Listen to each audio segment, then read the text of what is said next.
3 причини да инвестираш в имот на зелено.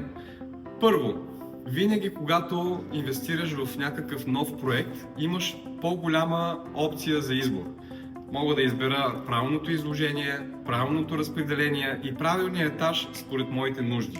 В динамичния пазар, в който живеем, в град Пловдив, обикновено хубавите апартаменти си отиват доста бързо и на края на строежа остават само тези, които са трудно реализуеми.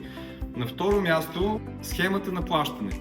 Когато инвестираш на зелено, може да си разбереш с инвеститора да направиш отложено плащане. 20% на предварителен, 30% на трета плоча, 40% на АК 14 и всичко останало на АК 16 или дори по-добра схема.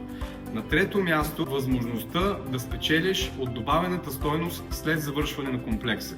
Когато купуваш на зелено, разликата между на проект и в довършена сграда обикновено е поне 20%. Винаги след АК 16 цената на апартаментите се вдига като стойност.